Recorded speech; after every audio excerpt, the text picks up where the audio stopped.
শাকিব খান আর কত পরিচয় দেবে যে তিনি ultimate biggest megastar in Bangla cinema. আর কত পরিচয় দেবে, এইগুলোই তো আপডেট, এইগুলোই তো ধামাকা। তোমরা দেখো, দেখে বলো যে ভাই কী দাপট চলছে, কি ক্রেজ চলছে, কি উন্মাদনা চলছে একটা মানুষকে নিয়ে। He is the ultimate biggest megastar, he is the biggest megastar in Bangladesh. ভাই সাহাব পর তিনটে ব্লকবাস্টার, এবং সেগুলোর বক্স অফিস নাম্বার শুনলে মাথাটা ঘুরে যায়। সেগুলোর বক্স অফিস নাম্বার শুনলে জাস্ট মানে অন্যদিকেই চোখ কপালে উঠে যায়। ভাই এটা বাংলা সিনেমার বক্স অফিস, এটা বাংলা সিনেমার রাজত্ব। ভাই কোনোটাই ইজি নয়, এটুকু জেনে রাখো। কোনো মেগাস্টার হওয়া ইজি নয়, কোনো সুপারস্টার হওয়া ইজি নয়, কোনো কিচ্ছু করা ইজি নয়। তাই একটা গোটা দেশ বলে না যে, তুফানের একটা ডায়লগ আছে যে মানে কি চাই তোর, পুরা দেশ। ভাই পুরা দেশ, ও জানতো না যে তুফান পুরা দেশ রাজত্ব করবে। ইয়েস, মানে একটা জাস্ট আনবিটেবল রেকর্ড কিন্তু অলরেডি করেছে। 9 ঘন্টা আগে সিনেবাস এই পোস্টটা করে বন্ধুরা। পোস্টটা দেখো, আমি তোমাদেরকে পড়ে শোনাই। Priyotoma industry hit, Rajkumar blockbuster, Toofan industry hit loading, the box office monster megastar Shakib খান।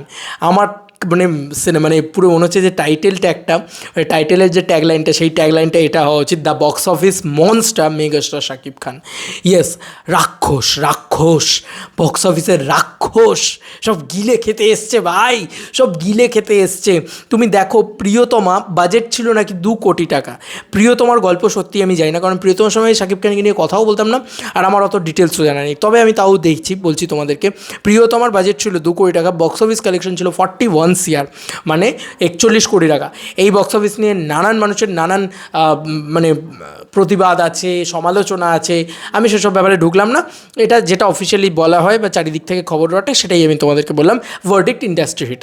এবার চলে আসি মুভি রাজকুমারের সময় থেকে আমি ভিডিও বানিয়েছি, তাই আমি জানি পুরো বিষয়টা। রাজকুমার কিন্তু ফাটিয়ে বিজনেস করেছে।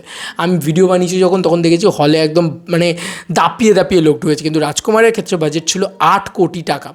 বাজেটটা কীভাবে বাড়াচ্ছে, ইন্ডাস্ট্রিকে কীভাবে গ্রো করাচ্ছে মেগাস্টার শাকিব খান, তাহলেই বোঝো যে উনি কত বড় মেগাস্টার। উনি মেগাস্টারডাম শুধু টাকা আর্ন করছেন, 2 কোটি টাকা একটা ছবি বানাচ্ছেন, 5 কোটি টাকা দিচ্ছেন এমনটা নয়। 2 কোটি টাকা একটা ছবি বানাচ্ছেন, 41 কোটি টাকা দিচ্ছেন, তার মানে পরের ছবিটার বাজেটও কিন্তু আরও 2 কোটি টাকাই হবে, বা 3 কোটি টাকা হবে, কি 4 কোটি টাকা হবে এমনটা নয়।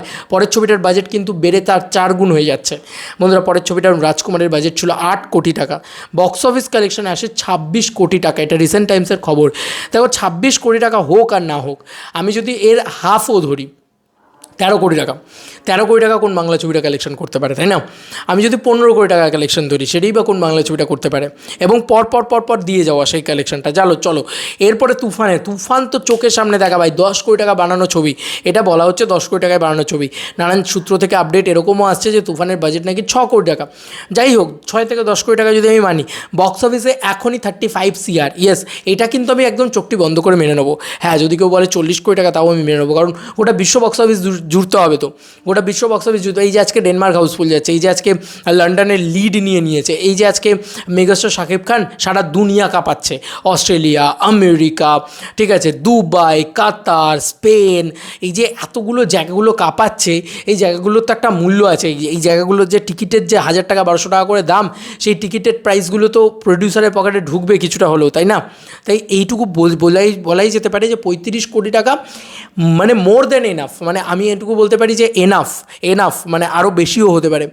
ইয়েস, মানে তুফান জাস্ট ধাপিয়ে ব্যবসা করেছে। তুফান এখনও চলছে বাংলাদেশে, এবং হাউসফুল যাচ্ছে এখনও রেগুলার, এবং কি কালেকশন করছে। তুফানের মাল্টিপ্লেক্স কালেকশনই কত, মানে 14 কোটি 15 কোটি টাকার ওপরে হয়ে গিয়েছে।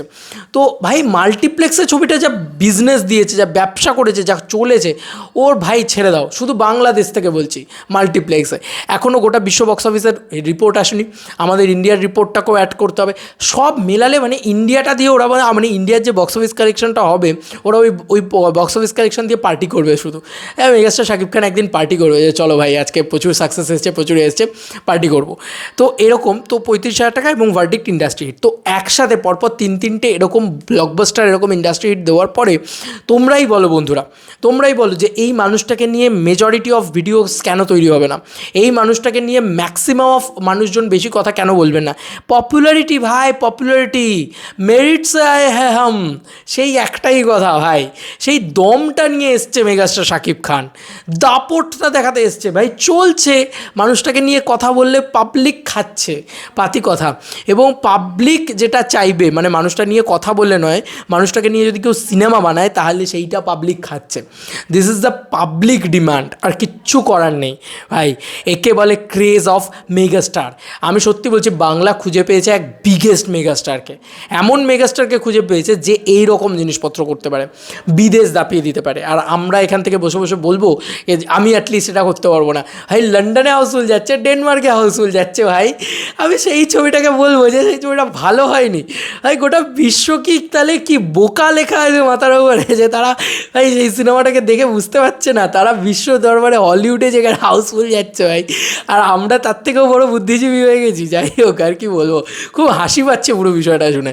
যাই হোক, আমি এটাই বলবো, দ্য বিগেস্ট মেগাস্টার, কেন ওনাকে নিয়ে এত ভিডিও তৈরি হয়েছে, কেন ওনাকে নিয়ে এত কথা চারিদিক দিয়ে, তাহলে এবার তোমরাই বোঝো মেগাস্টার শাকিব খান জিনিসটা যে কত বড় একটা নাম, কত বড় একটা brand. It's not a name, it is a brand, সেটা বুঝিয়ে দিয়েছে পরপর 3টে ছবির বক্স অফিস দিয়ে। শুধু বক্স অফিস দিয়েই জাস্ট পুরো হিলা ডালা না ভাই, সেই লেভেলে হয়েছে আর কি। তোমাদেরকে আর কি মতামত এন্টায়ার ভিডিওটাকে নিয়ে জানিও কমেন্ট সেকশনে। চলো বন্ধুরা, নতুন কোনো ভিডিওতে দেখা হবে, বাই।